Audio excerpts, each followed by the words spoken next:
Hi, welcome to our channel of IGNOU Audiobooks, Indira Gandhi National Open University, School of Humanities, SOH, Master's Degree Programs, Master of Arts, English, MEG 06 American Literature, Block-1 Contexts of American Literature, Unit-3 The Puritans as Literary Artists, 3.0 Objectives. In this unit I shall describe the Puritan theory of literature insofar as such a theory exists and is to be extrapolated out of the literary practices of the Puritans.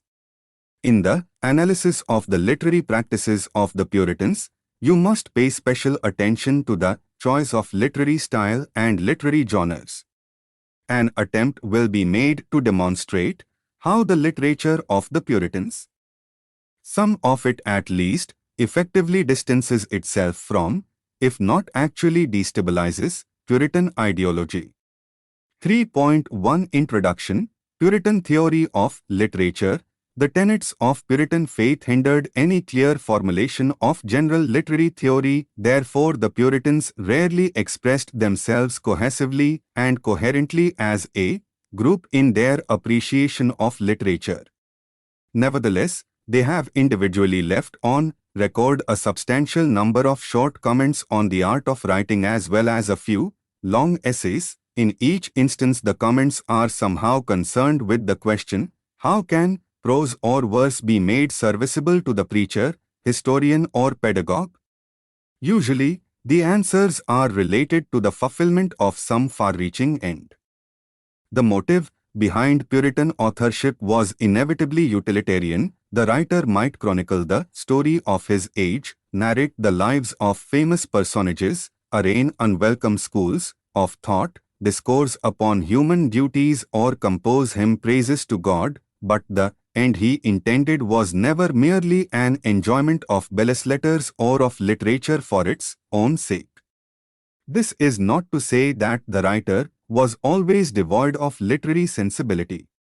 Puritans saw expressions of divine imagination in the world around them and drew analogies between the beautiful objects and the perfect archetype which they conceived as existing in the mind of God.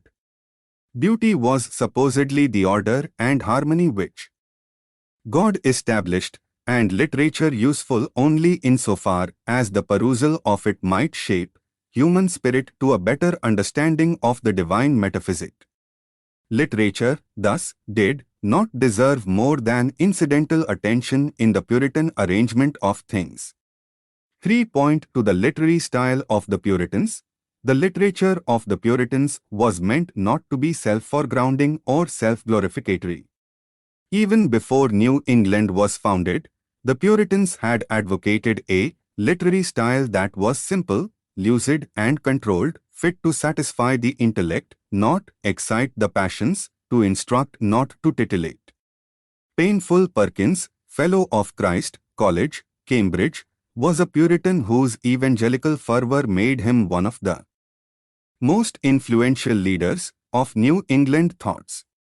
He had written, in a manual on sermonizing that was the recognized authority in New England, that the minister may, and ye must, privately use at his liberty the arts, philosophy, and variety of reading, whilst he is in framing the sermon, but he ought in public to conceal all these from the people. Thomas Hooker warned of such readers as might find the manner of his discourse too logical or scholastical, in regard of the terms he used, that plainness and perspicuity, both for matter and manner of expression, are the things that I have conscientiously endeavored in the whole debate, for have ever thought writings that come abroad. They are not to dale, but direct, the apprehension of the meanest, and I have a mt edit the chiefest part of judicious learning, to make a hard point easy and familiar in explication. Although Puritans aspired towards a deliberate Spartanness of style, it would be a mistake to think that this style was necessarily insipid and placid. The audience aided the minister to maintain an interesting style, for the Puritan laity esteemed that preaching creditable whereby the clergyman engaged the tilde or enthusiasm without resorting to ornate and elaborated diction. The ministers too were wise enough to realize that arid and dull sermons would not hold the respect of an educated flock. Nor did they want that the uneducated among their people should be allowed to respect a slipshod oration. One of the greatest preachers in the first quarts of the 17th century, Richard Sibbes, whose works were widely read in New England, enunciated one part of the Puritan theory of style in writing the preface for a fellow Puritan's book. But because the way to come to the heart is often to pass through the fancy, therefore this godly man studied by lively representations to help man's faith by the fancy. It was our Saviour Christ's manner of teaching to express heavenly things in an earthly manner, and it was the study of the wise man, Solomon, becoming a preacher, to find out pleasant words, or words of delight. Sibbes he reveals that the source for much that is inspirational in Puritan witting was the Bible, the model which justified an indulgence in figures of speech even though plainness and perspicuity were being elevated at the expense of flourish and finish. However, had the Puritan style derived exclusively tilde from biblical models, it would have lacked the analytical expositions and the articulate explanations which happen to be its hallmarks. William Ernay's textbook of theology was the standard work used at Harvard and Yale down to the middle of the 18th century.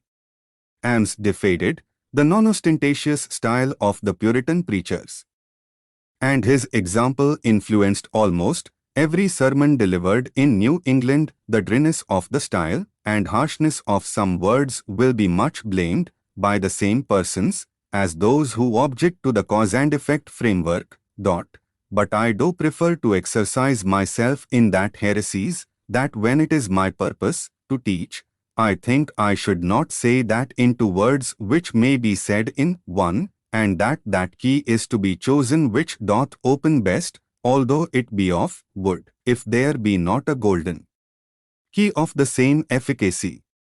But economy of words was not to imply insufficient communication. The Spartan style was not proposed to become a boring style, as Ames instructed his students on another page. The word of the Lord is a two-edged sword, that pierceth into the inward thoughts and affections, and goeth through unto the joining together of the bones and marrow. Preaching therefore ought not to be dead, but lively and effectually, so that an unbeliever coming into the congregation of the faithful, he ought to be affected, and as it were digged through with the very hearing of the word, that he may give glory to God. 3.3 The literary genres of the Puritans. The non-ostentatious style of the Puritans was not confined to their pulpit discourses or devotional paeans alone. Historians from William Bradford, first generation Puritan immigrant, to Cotton Mather, third generation Puritan immigrant, brought out narratives about their lives and times with the express purpose of reaching out to every ready reader. Chronicles, intertwining the individual and the collective experiences of the Puritans in New England, were written by the dozen through the 17th century. The Puritans did not distinguish between the public and the private domains of experience. For them, the church represented the body of Christ, with each member such an integral part that if one person were in distress, the entire body writhed. Conversely, if the spiritual community was troubled, each person was afflicted. The single subjects striving towards salvation became an objective community mission, serving as an indication of the condition of the congregation, just as the coalition of the congregation was reflected in each member. With the extensive interdependence of personal and community history, stable times ensured not only personal assurance, but also community assertion against traitors and aliens.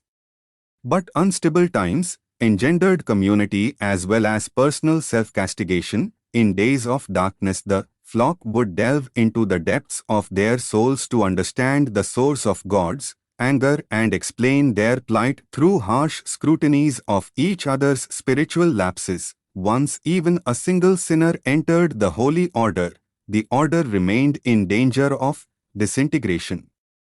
The community must stand together to defeat the threat, as in the instances of Anne Hutchinson and Roger Williams or at Salem in 1692. A remarkable account of the encounter with evil is in the diary of the eminent minister Michael Wigglesworth, 163 1-1705. Born in Yorkshire, England, in 163 Wigglesworth moved with his parents to New England in 1638 and settled in New York. A brilliant student, he studied with the famous schoolmaster Ezekiel Cheever and was writing tracts in Latin by the age of 9.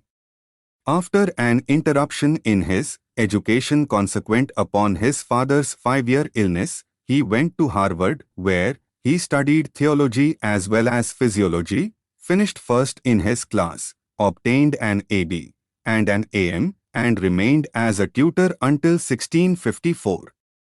In 1655 he married his cousin Mary Rayner, and in 1656 he was ordained as the minister of the church at Malden.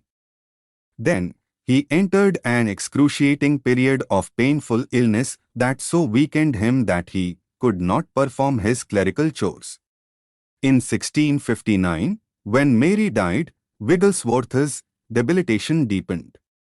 He declined the presidency of Harvard because he did not think his bodily health and strength competent to undertake such a weighty work. In 1686, however, Wigglesworth experienced a remarkable rejuvenation.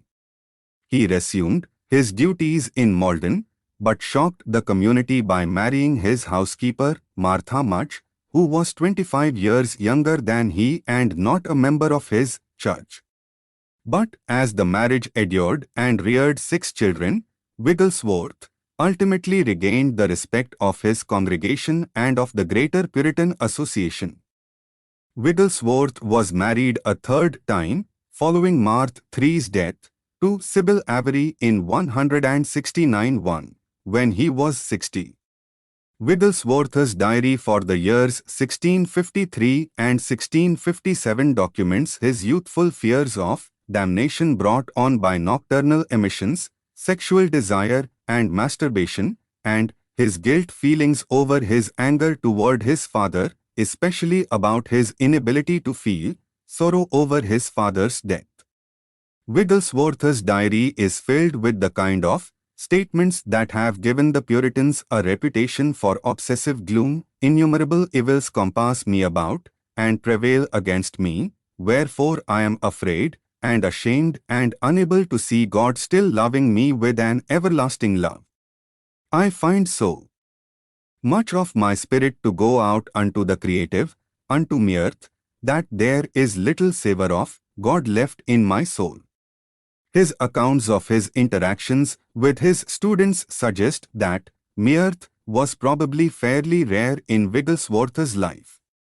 I set myself this day to wrestle with the Lord for myself and then for my pupils, but still I see the Lord shutting out my prayers, for he whom in special I prayed for, I heard in the evening with ill company playing music, though I had solemnly warned him but yesterday of letting his spirit go after pleasures.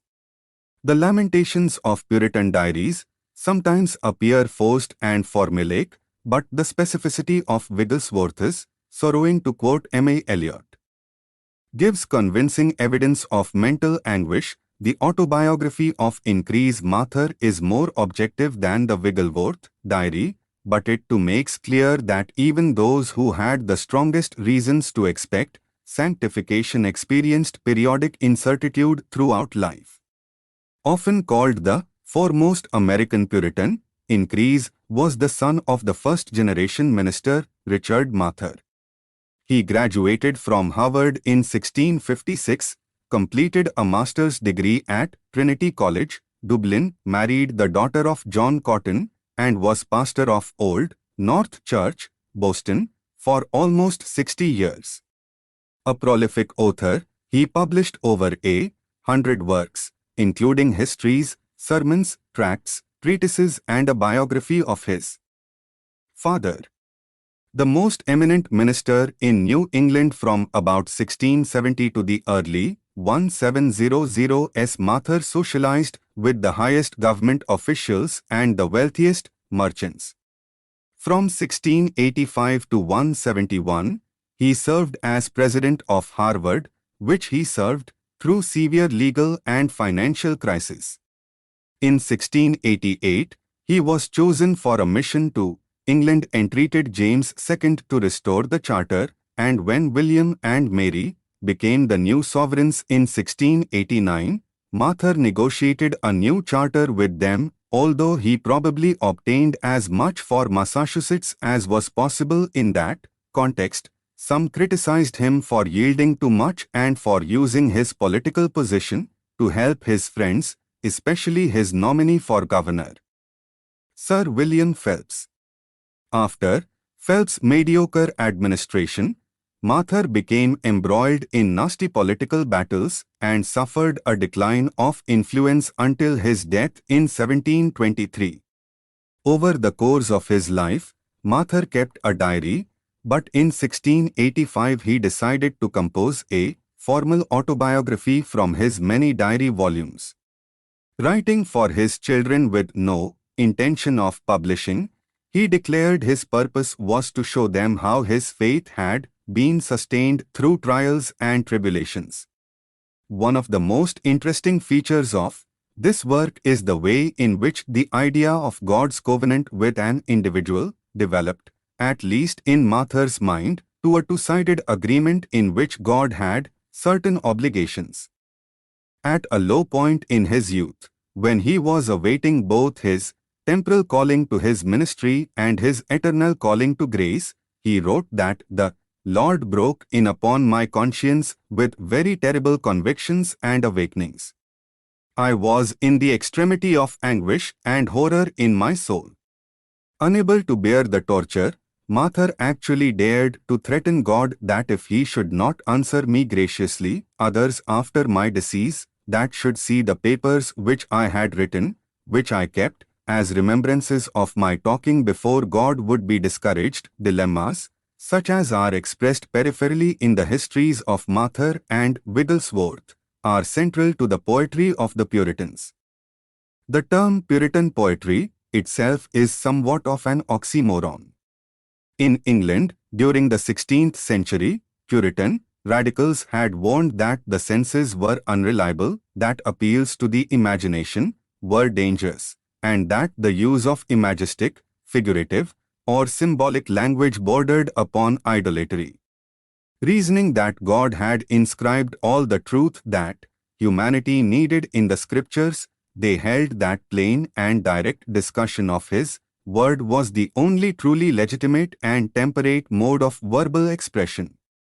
The Catholics and the Anglici tilde as use of graven images, emphasis on pulpit paeans, appeals to congregations through music, and ornate vestments were further proof to the Puritans that artistry invited idolatry. The Puritans' iconoclastic destruction of religious statuary during the Civil War, their closing of the theatres, the plainness of their churches, and their official statements condemning ornate dress and speech, strongly support a view that Puritan poetry was all but impossible. Yet, from the 1940s through the 1960s, scholars continued to discover and exhibit innumerable Puritan poems, many of which contain provocatively striking decorative language and allusions not only to the Bible, but also to classical models such Ovid, Cicero, Virgil, Horace, and Livy. Numerous poems also contain intertextual references to the work of contemporary poets, among them Spenser, Sidney, Shakespeare, Herbert, Vaughan, and Quarles. Such evidence of an apparent gap between Puritan theory and Puritan practice in the realm of poetry continues to appear. It is important to remember that the Puritans who emigrated to New England had been, after all, heirs to a rich literary tradition, and many must have cherished the one beauty of the language and the literature in spite of religious scruples. Eventually, the ministers expanded their doctrines or discovered various intricacies in theory that one allowed an increase in the quantity and quality of artistic creations. By 1650, a major shift had become evident, authorizing writers to use sensual imagery more freely and even to strive consciously for stylization. A notable sign of this change was the revised translation of the Bay Psalm book undertaken in 165 one by President Henry Dunster of Harvard and Richard Lyon, who said they had a special eye for the sweetness of the verse. Cotton Mather later said of this edition that it was thought that a little more of art was to be employed upon the verses. The movement toward verbal artistry received its strongest official endorsement from the eminent English Puritan Richard Baxter, 1615–91, in his highly popular The Saints' Everlasting Rest, 1650. A military chaplain in the Puritan army during the Civil War and a respected anti-papist, Baxter could be trusted to deal safely with such sensitive issues such as the use of the senses, imagination and imagery in the poetic processes.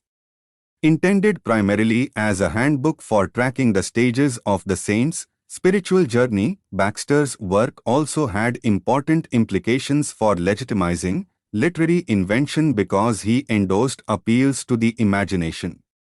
Baxter argued that God gave humanity a plastic language in order to enhance people's abilities to perceive His truths. Highlighting the many uses of images in the Bible, he proposed that these, with most other descriptions of our glory, are expressed as if it were the very flesh and sense, which though they were all improper and figurative, yet, doubtless if such expressions had not been best and to us necessary, the Holy Ghost would not have so frequently used them. Therefore, enjoins Baxter, people are obliged to use this God-given system and to take delight in the world of objects, which is itself an image, a text of God's instruction. The other developing component of Puritan thought that served to certify a Puritan poetics was the more liberal employment of biblical typology. The routine clerical explications of the Old Testament types in the New Testament antitypes had established a mode of symbolic expression. In the early decades of the settlements, some clergy warned against the extension of this hermeneutic method, but gradually, the creative impulses of the Puritan ministers and other writers and the inviting vision of New England as New Jerusalem led to a most liberal use of typology. Opening, events, moral formulations, and even the characters of well-known individuals system towards more elaborate constructs engaging biblical types as well as historical, present-day reappraisals of Puritan poetry have served to reconfigure conceptions of Puritan poetics. With a new awareness that it was very possible for a Puritan poet to strive intentionally for artfulness, readers have been less inclined to dismiss newly discovered productions and more open to recognizing aesthetic achievement if Puritan poetry projected the dilemmas of individual Puritans in the process of adhering to their phi tilde age. This crisis of faith was addressed in a different way by the Puritan ministers in the sermons that they delivered to the collective group or the flock. Now known as the Puritan Jeremiads, these sermons selected their texts from Jeremiah and Isaiah and reinscribed a rhetorical formula that included recalling the courage and piety of the founders, lamenting recent and current ills and crying out for a return to the original commitment and conviction. In current scholarship, the term Jeremiad has expanded to include not only sermons but also other texts that rehearse the familiar tropes of the formula such as letters, covenant renewals, as well as confessions. The specific circumstance in which the Jeremiad emerged as a literary genre was a series of traumas that afflicted the Massachusetts Bay Colony between 1660 and 1690. These included impersonal disasters such as fires, floods, droughts, earthquakes, and the appearance of comets, and human mishaps such as renewed fighting with the Indians, growing materialism, increasing occurrences of dissent from within the ranks, and a general decline of the religious spirit. Whether an actual decline of religious zeal among the Puritans in these decades did happen remains one of the most debated issues in Puritan scholarship. Church membership records suggest that the decline in membership may have been a myth born of the Jeremiad ritual and the compulsion to place blame for what seemed otherwise to be inexplicable calamities. Yet a shared perception of moral deterioration accrued social and political force and inspired many of the colony's most interesting literary texts, and indeed, the trope of decline became central to later Puritan expressions. Overall, the Jeremiads had a complicated, seemingly contradictory, communal function. On the one hand, they were designed to awaken a lethargic people. On the other hand, in their repetitive and ritualistic nature, they functioned as a form of reassurance, reinscribing proof that the Puritans were still a united denomination who ruled New England in covenant with God and under his sometimes chastising and yet ultimately protective hand. The tension between these competing, yet finally reconciled, purposes gives the Jeremiads their literary richness. The most striking instance of this genre is Samuel Danforth's 1674, a brief record of New England's errand into the wilderness, which was preached in 1670 and published the following year. Born in Framlingham, Suffolk, England, Danforth had lost his mother when he was 3 and came with his father to New England in 1634, when he was 8. He graduated from Harvard in 1643 and accepted a post as minister in Roxbury in 1650, where he served with John Eliot, whose missionary work among the Indians left Danforth to perform the major responsibilities of the parish. In 1651, Danforth married Mary Wilson of Boston, and they had 12 children, several of whom died young. Although he took his text for his famous Jeremiad from Matthew 1:7-9 and not Jeremiah or Isaiah, Danforth announced in his preface that his theme was the loss of first love, being a radical disease too tremendously growing upon us, and he declared the observation of that declension was justly calling for so meet an antidote. From a literary perspective, Danforth's project is particularly notable for its imaginative evocation of wilderness imagery and its incorporation, in the final pages, of a dramatic dialogue between Danforth and a community of fearful listeners. The text thus can be read as resonant with Christ's ironic dialogue with followers of John the Baptist upon John's return from the desert where he began his ministry. The doctrine that Danforth draws from the text forms a typological connection between John and the Puritan founders. Both are such as have sometimes left their pleasant cities and habitations to enjoy the pure worship of God in a wilderness. Like those who followed John and eventually lost interest in his preaching, some Puritans are apt in time to abate and cool in their affection. At which point, the Lord calls upon them seriously and thoroughly to examine themselves, which it was that drew them into the wilderness. The 1670s through the 1680s witnessed preachers using election days, fast days, funerals, executions, and any special events to perform the Jeremiad ritual, and more often than not the emergent generation was the target.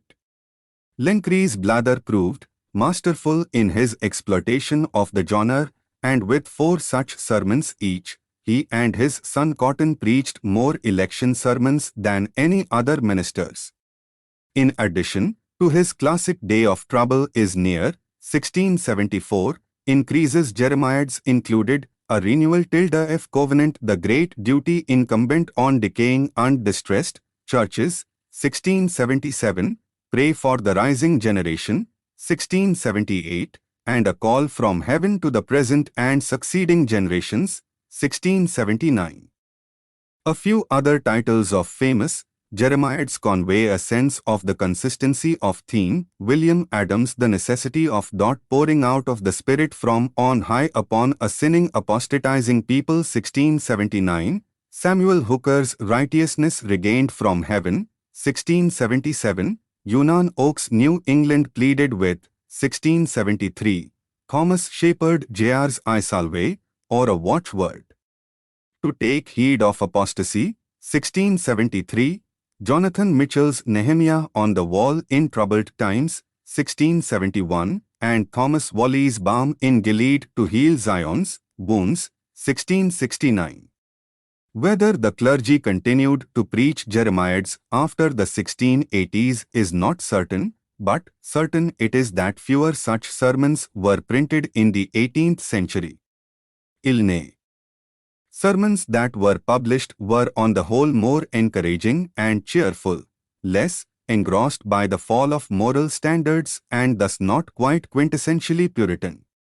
3.4 Puritans Literature versus Puritan Ideology, or How Puritan Idiot, OGYIS, sometimes subverted by Purit 4N1, Iterature. Curiously, the quintessentially Puritan author of the 17th century too had sometimes scripted texts that militated against the ideology of the Puritans. 2 instances of such subversive authorship ought to suffice to prove this point.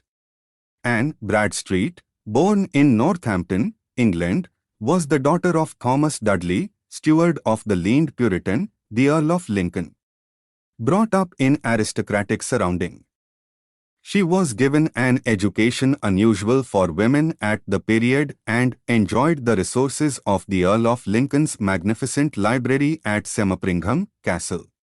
When she was 16, she married Simon Bradstreet, a graduate of Emmanuel College, Cambridge, steward of the Countess of Warwick and, in a small way, protege of Thomas Dudley. When she was 18, he, Simon, and her parents sailed with John Winthrop aboard the 14 Rubdala for Massachusetts Bay, where both her husband and her father later became governors. An exemplary wife, housekeeper and mother of 8 children, she was nevertheless a precursor of the emancipated woman of modern days because she could not fully reconcile herself to a life completely limited by children, kitchen and church. Apparently every minute she could do so she devoted to writing verses, letters, and diary notes. In these, she not only showed her strength of character and her passionate love for her husband and children, but also her learning and her uneasiness about being unable to submit as constantly and dutifully as a good Puritan matron should to a total acceptance of the orthodox beliefs of her sect. Her first book was taken in manuscript to London by John Woodbridge, a relative. In 1650 it was published in England under a title not of Mrs. Bradstreet's choosing, the 10th Muse lately sprung up in America.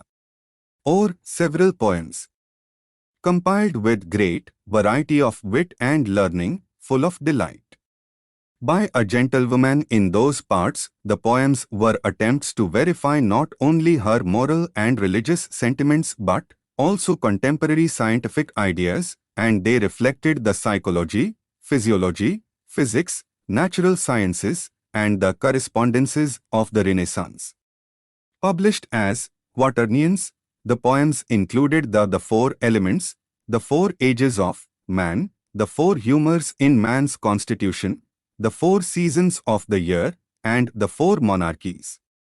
As intellectual exercises, they speak of the influence of Sir Walter Raleigh's History of the World, Plutarch, Usher, Francis Quarles, Emblems, the Bible, and most particularly the Sylvester translation of La Sermon by Guillaume du Bartas. Comparatively little is known about the early years of Edward Taylor, America's greatest colonial poet. He was born in Leicestershire, England, either in Coventry or Sketchley, probably in 1645, and probably to a dissenting family. In any case, British universities were not hospitable to young Puritans during the persecutions of the 1660s. Furthermore, the loyalty oaths in favor of the monarchy required after the Restoration were repugnant to a man of Taylor's persuasions. Thus armed with letters of introduction to the influential Increase Mather, second-generation New England minister, and the moneyed John Hull, Taylor arrived in Boston in July 1668, a refugee in search of formal education. Subsequently, he went to Harvard, where he earned distinctions and became a close friend of Samuel Sevan. He was graduated in 1671 and accepted a call to the ministry at Westfield, Massachusetts. There he spent the remaining 58 years of his life as a physician and a passionate, engaging, and brilliant pastor. He was married twice, had 13 children, was honored with a master's degree by Harvard in 1720. This is about all that is known about the private life of Edward Taylor. As far as his public life is concerned, of course, there is the remarkable manuscript book of poetry he produced. Although it is a mistake to think that the ecstasy expressed in his poems was not representative of Puritan piety, Taylor's occasional certitude of bliss and emphasis on joy came close to the heresies of antinomianism, Pelagianism, and enthusiasm. Much later, his grandson, President Ezra Stiles of Yale, presented the manuscripts to the Yale Library in 1783. In 1937, Thomas H. Johnson announced the discovery of this hitherto obscure exemplar of colonial literature in an article published in the New England Quarterly. In 1939, Johnson published selections from the manuscripts in the form of a compilation. The basic groupings of the manuscript book are God's determinations, which in highly unorthodox fashion celebrates the primacy of divine mercy rather than justice for man caught in the continuing war between Christ and Satan, 5 poems, and sacramental meditations, which expresses a fervent yearning for an expectation of ecstasy in acceptance by Christ. 3.5 Summary. In this unit, I have tried to outline the Puritan theory of literature insofar as such a theory exists and is to be extrapolated out of the literary practices of the Puritans. Special attention has been accorded to the Puritans' selection of literary styles and literary genres. Instances of how the literary often militates against the ideological in the realm of Puritan writing receives special concentration in this unit. Thank you. Subscribe to our channel for more updates, and we will see you with the next chapter.